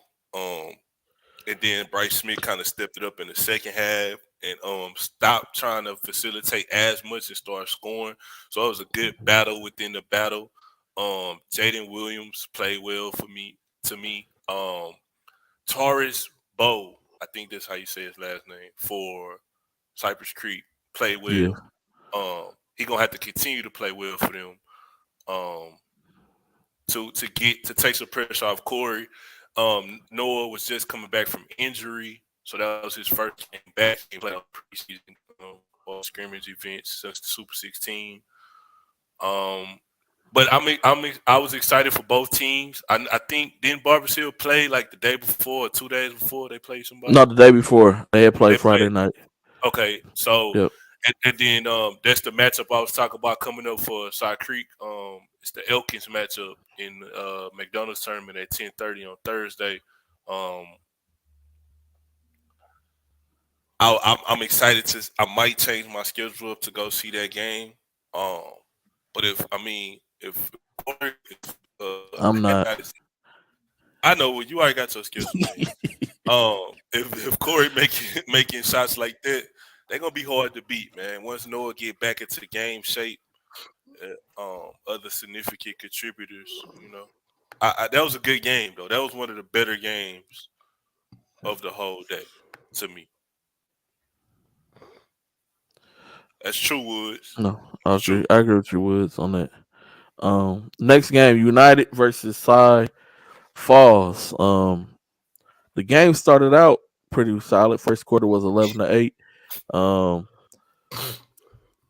shout out to Coach Green. Coach Green, he got right before the first quarter ended. He called a timeout. Um, and he said, "Hey, man, we're gonna pick up this pressure now. We're gonna press. We're gonna press them. We're gonna pressure them. We're gonna trap them. They was all over the place." And he seen the guards' handles were a little shaky, and worked out to their benefit. Put the pressure on them. I even heard Coach Flores, Cy Falls, yelling at his guys. Our guard play has to be better. You have to be able to handle the pressure. You have to be able to handle the ball. This is an early playoff atmosphere feel. That's why we schedule games like this. Heard him getting on them. And what he's saying is right. You have to. You have to be able to handle the pressure, especially if you're the guard on my team. You have to be able to control. You have to be able to play with control. Is what I meant to say. You have to. You can't be having all these turnovers after turnovers after turnovers because we keep just digging the grave deeper and deeper and deeper. It's going to be hard for us to climb up out of here. It's basically what he's saying in a nutshell. And they put it on them. Was able to open up the lead from there, and just kind of kept their foot on the gas until the fourth quarter, and that's when Cy Falls kind of started making a little run, but by then it was too late. They also held Cy Falls to only 2 points in the second quarter by throwing that press on them. That zone was nasty. I'm not gonna lie. Yes. I agree with you, Coach Woods. Very bad spacing on the floor. Bad spacing and a lot of bad decisions was made. I'm sure they definitely will be having a film session after that. Rob, you can jump in anytime, man. JoJo finished with 8 points, 11 rebounds, 6 block shots. Dalen Porter had 9 points in the game as well. And then for United, West had 28. Traylon had 7. Paya had 6, and Dotson had 8. So I know, Coach Flores, great coach, state champion coach. I know you're gonna go back to the drawing board. Guards got to play better. Dalen Porter has to play better. I believe he will play better, but he has to play better in order for them to get to where they're trying to get to. He's too good of a prospect to have the outing that he had yesterday. And I think that when he watches the film, he'll see what I'm saying. On the other side, I was impressed by the defense of Clarence Payet. I think he unselfishly wasn't worrying about offense. He kind of let Wes and Cade and the rest of those guys handle that. And he kind of locked in on denying JoJo the ball down low and just fighting for position. It was good to see. It was good to see him get dirty. So that's what stood out to me from the Beaumont United side. Because if he could be that, not Terrence Arsenault, but if he could be that Swiss Army knife type of defender that his body says that he's capable of being, then Beaumont United will get to where they're trying to get to. Gotcha. After that, you had Atascocita versus Maid Creek.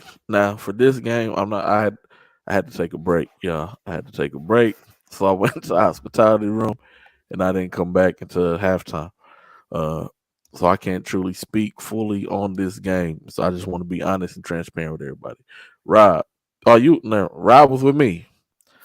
I went to the hospitality room and to the Rob, halftime. yeah, that was our break. We tried to sneak we had to sneak a break in. But from what we seen, second half, um, Jarrell Barron was playing really well um, on the floor. Kanye Benjamin was doing a lot of dirty work, getting things done for Tascasita. So he's back. He's back playing. Kanye was playing. Yep. What's Very up? What's active on up? the defensive side. Angel Sonier, May Creek was throwing dimes. I've got on him before and talked to him before about being more of a passing guard. Um, and he was facilitating that rock. He was. I ain't gonna lie. Hit some big shots. He hit a big three in transition as well. And then there was sometimes where I was kind of like, man, maybe he's overpassing, but he looked solid. Jamal Cretan hit some big shots as well in the game. But like I said, I only seen the second half of the game, so I can't give y'all a full synopsis of that game. San Antonio Wagner versus St. Francis Episcopal was a very interesting game, very intriguing. Two young teams going at it. You know, really good play. Uh, San Antonio Wagner jumped out on St. Francis early. They had them down big, had them down by 16 points. Um, but St. Francis was able to walk that thing down, end up taking the lead. And once they got the lead, they held on to it and they kept it. Amarion Harvey played extremely well for St. Francis Episcopal, knocking down perimeter shots, getting to the basket, uh, putting his body in the way on the defensive side to take charges. Very active on the glass, active hands to get steals. He played really well. Nigel played good too. He was also active on the glass. It was good to see Nigel actually go down in the post every once in a while and not just stand around the perimeter. So that was really good and interesting to see that. And then the freshman Clark from Wagner is tough. He Travion is Clark, good. brother Yes, he's Christian Clark. nice. He is nice. I like him a lot. Then they have another kid who he was a junior. I can't think of his name off the top of my head, but he was knocking down shots as well for San Antonio Wagner. But St. Francis Episcopal, once they got that lead in the third quarter, they just kept it, kept rolling.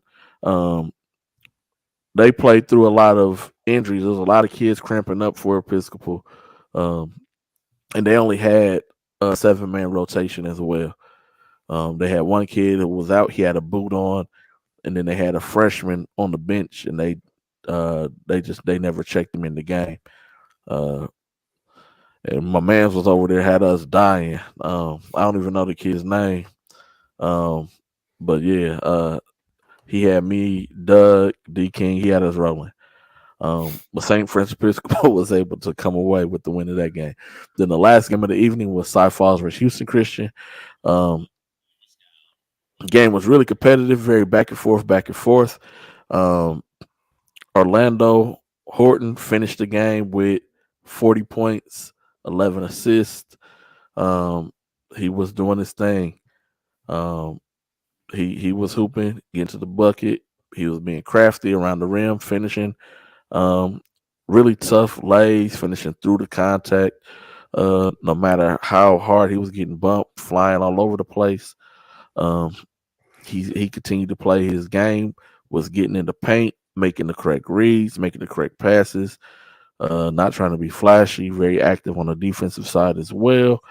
Um, he was making sure that his shooters got the ball when they was in the corner to hit shots, as well as nice tight wraparound passes to his bigs as he was going up to attack the lane and drawing defenders, quickly dishing it off for easy assists. He could have very well probably gone for like 50 if he wouldn't have passed the basketball. Um, but he made his team look solid. But Houston Christian just in the end had too many players, and they were able to pull that thing out and walk away with the win. Montana Wheeler was the leading scorer for them, 24 points. He had 8 assists as well in the game. He also downhill guard was getting a lot of good paint touches, making the right reads, always finding his shooters. Played really well out of the pick and roll set. Also, um, him and Chris Adlam really turned it on in the second half for them. Went on like an 8 point run by himself. Um, they had the other kid, and his name escapes me right now. He shot the ball well for them in the first half of the game. Um, Murray from Cy Falls also did pretty well. He was very active on the glass. He just has to get in a better shape. It's still early in the season, and so it was just good, a nice gauge for everybody to see where they was, and so for every team to be able to build off of that going forth into all these non-district games that's coming up. I hope that I haven't seen everybody's schedule fully, but I hope that coaches are trying to get a lot of heavy hitting games as their non-district games so that they can know what it's going to look like and feel like for the playoffs.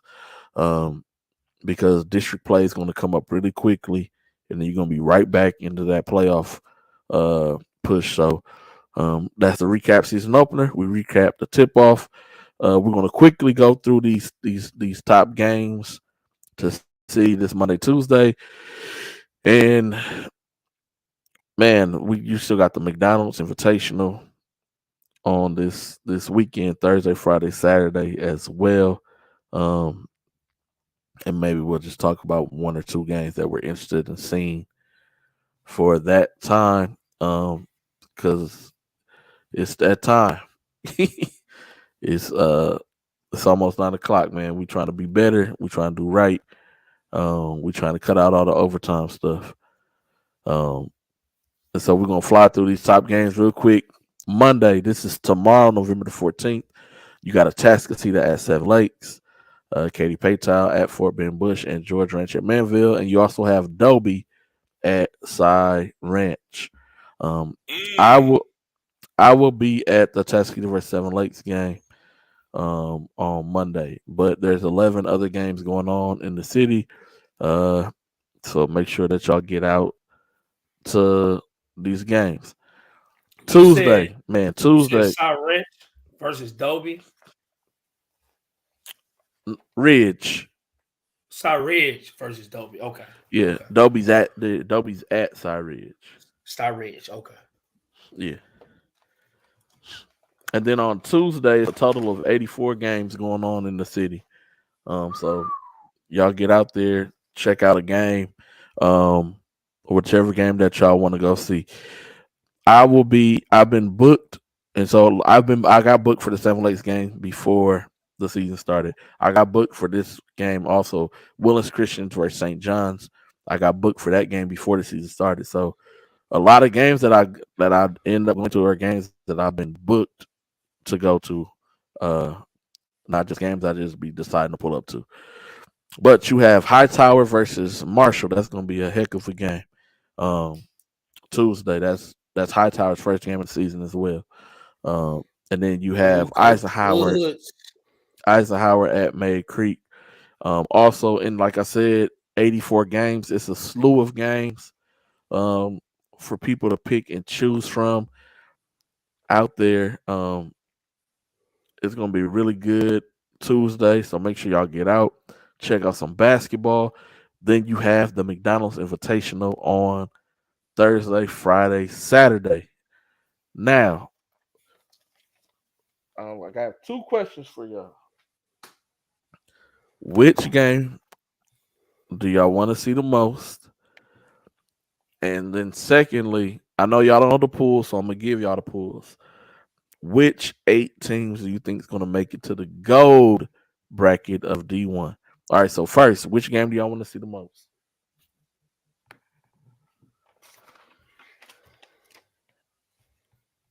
Oh, Dickinson play Tompkins.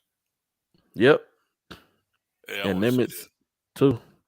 I want to see Okay. Dickinson and Tompkins because Right. Luke Cochran had 39 the other day. He did have 39 in the opener. Set the school record for 9 3-pointers too. Yes, yes, yes. Yeah, that's my And game I want to see. you What up? got a What up? game you want to see the most? Mm.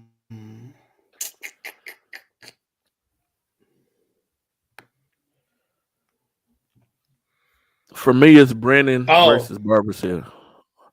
question. Oh, see, It's a that's what I good had to game. make sure because I didn't want to mess up. So, um, I don't know, man. I'm not gonna lie to you. Oh, South Fair versus Dawson. I like the game, like that matchup. South Fair versus Dawson. I think that'd be a good game. Other Yeah. game I like, I ain't gonna say. I'm not gonna And say that'll because be we already know, man. We already We know. know No. already. Anything Well, that no, no, no, no. where the But quarterback no, not playing. Favorite game. no. It's because they're playing against Fort Bend Elkins. That's why playing against Fort Bend Elkins. But I'm not gonna But lie yeah, to you. this will be Dawson's It's first not. game of the season too, as well. Yes, yes. I talked. Yeah, I talked to the coach today. Uh, they actually not that they knew it was gonna happen this way, but it played in their favor that they waited to play until into the tournament that Dawson just lost in football, so they get Charles Anderson back. So they're going to be fully staffed in this game. Okay. And then Cy Fair lost to Cy Woods for their season opening game. They like, oh wow. Yeah. They Yeah. play Cy Cy Woods. Woods. Yeah. They're not in the same district. Why did they play in district already? No, they're not in the Not same in the district. same district. Cy Woods is in Huh? Cy Woods is South in Fair and them District Oh was 16. yeah, with yeah, yeah, Cy yeah, Cy yeah, Fair is yeah, in yeah, District yeah. 17. With Cy Creek, I'm Cy tripping. Woods beat them by 20. Ooh. Ooh. Yeah, it was some more ugly scores. I ain't going. Hastings got to. They need to do something. It's hard, man. It's hard. It's hard. It's hard They to only find scored coaches 19 that want. points. It's Against hard who? to. Yeah. Somebody that they should have scored more than 19 points. Come on with it. You might as well say it now. Who they played? It wasn't nobody like that. Cheetah. It It does. wasn't. Who they It play? wasn't no ranked team. No nothing. I'm just trying to figure out who held them to 19 points. I don't remember, but I just know they had 19 points. Oh, hey. Also, oh man, what happened to my phone? I mean to my thing. Dang. Another. I'm tripping. Another game that's gonna be really really good is They San go Antonio ahead. Brennan versus Barber Hills. Yeah, that's the game I said. Yeah, that's the game I want to see. Okay. Yeah. Yeah, that's gonna be a good They game. do. Archie District 16 is nothing but Cy-Fair schools. District 16 is nothing but Cy-Fair schools. It's just that Cy-Fair has 12 high schools. So you can't put Actually, all 12 in one district. actually, Hastings scored 16 points. Oh, my bad. What I say, 19? Yeah. I try to give them an extra 3. Ooh, Lord have mercy. Um, Yeah, I went to go look it up. I just had to know who they played. I don't remember. I just remember breezing through on the last night when I finally got home, just looking at scores. All right, so this is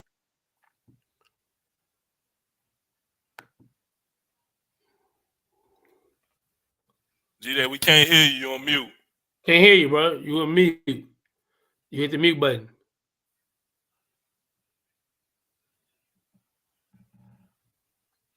y'all can hear me now. Yeah, he's on mute button. And I don't know, my computer been tripping, man. All right, so you only pick one team from each pool Okay. because only 8 teams go to like your Division 1. Then the next go to the Division 1 gold. Next go D1 silver. Next go D1 bronze. So we're just gonna talk about the D1.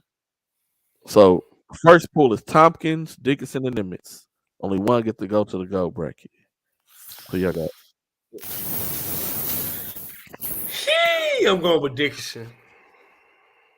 Dang, it's a lot of variables I don't know, man. I don't I know. know, but we won't have a lot of time because it's already 9 o'clock, Tompkins. man. Tompkins. I'm going with I was going with Tompkins too. All right, next one. Bridgeland, Dobie, or North Crowley? Dope. What was it? Bridgeland who? Bridgeland, Dobie, and North Crowley. Oh, Dobie. Dobie. I'm going Dobie too. Even though North Crowley is supposed to be really good this year.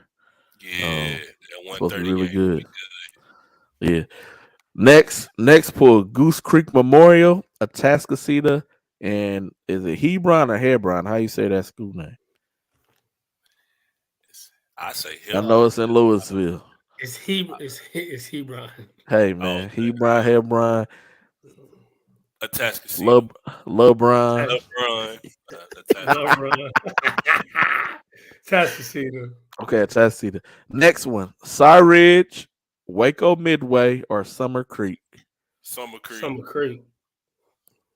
I'm going Summer Creek too. All right, Barbers Hill, Pearland, or Brennan. I'm going Brennan. San Antonio Brennan.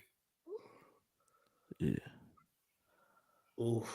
I'm gonna ride with the city. I'm gonna go Barbers Hill. Okay.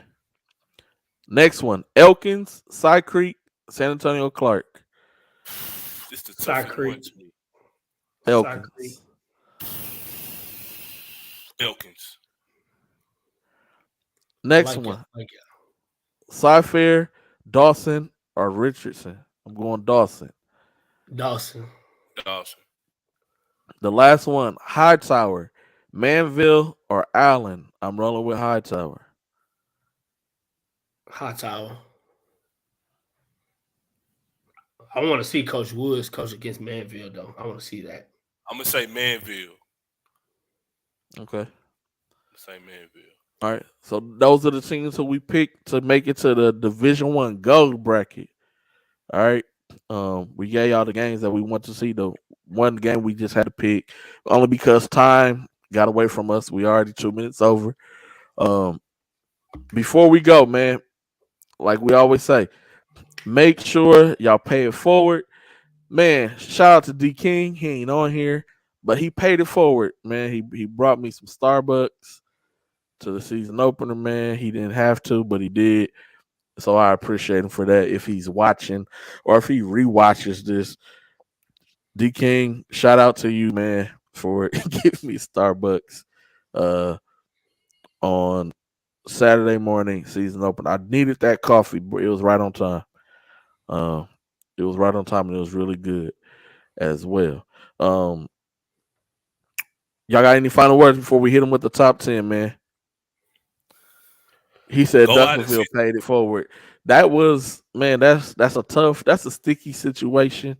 Because the players, that's not something that the players wanted to do, Mr. Dues. That came from the district, the athletic director of the whole district. Like the office guy, not even like the athletic director of the school. So yeah. He said he didn't get his tamale, guys. Dang, you ain't give Mr. Villas was here for one day. He couldn't even get his When was he tamale. here? I didn't get a chance to see him, man. I would have got him some.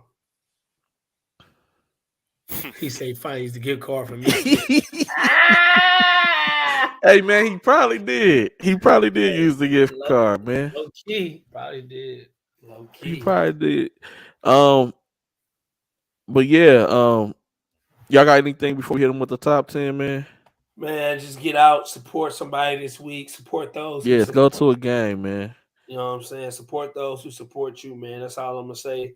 It's starting to be a sticky world out here, man. So support those who support you. Yeah, a lot of people don't support me, but I support everybody, man. Hey, like I just said, man. God said, "Do unto others as you would have them do unto you." Hey, go ahead, Rob, man. Nothing, man. Just love somebody, man. Keep working. Go to games, man. It's a lot of games this week, man. Big tournament in Pasadena. Oh, real quick, shout out to Summer Creek girls, man. They beat Oh yeah, they beat DeSoto, man. We ain't DeSoto. even say nothing about that, man. They slayed the Giant, man. Shout out to Coach Dixon, man. Shout out to Coach Dixon, man. Coach Dixon, you need to be.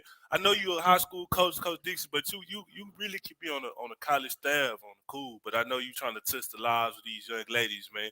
But shout out to you for slaying the Giant, man. You know what I'm saying? Man, maybe you can get Coach Dixon on. Nah, Coach Dixon want As to be. your guest, man. Hey, nah, that's Gary.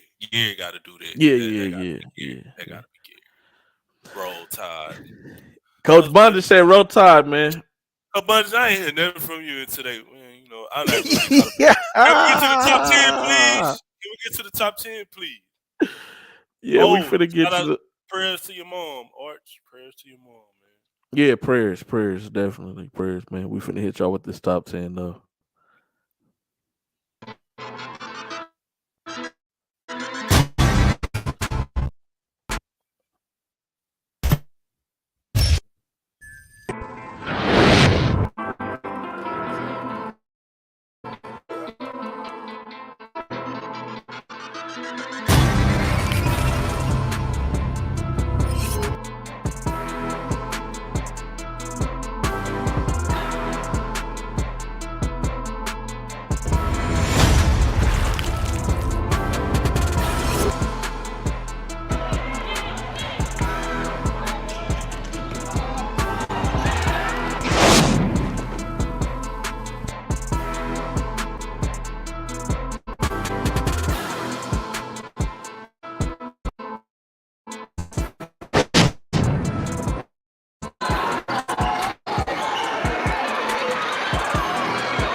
That was the top 10 plays of the week. Kind of choppy. Yeah, it was very choppy. Was that The number foul 2? was too big. Who's on number 2? That was Jacoby Osborne. Yeah, Osborne. Oh, okay. Very choppy. Make sure that y'all go over to Twitter. I'll have that posted first thing in the morning. Top 10 plays of the week. I didn't know it was gonna be choppy. It told me the file was too big to play. But you know, you can control the internet more. You gotta be smarter than the computer, man. User has to be smarter than the computer. So I outwitted the computer and made it play anyway.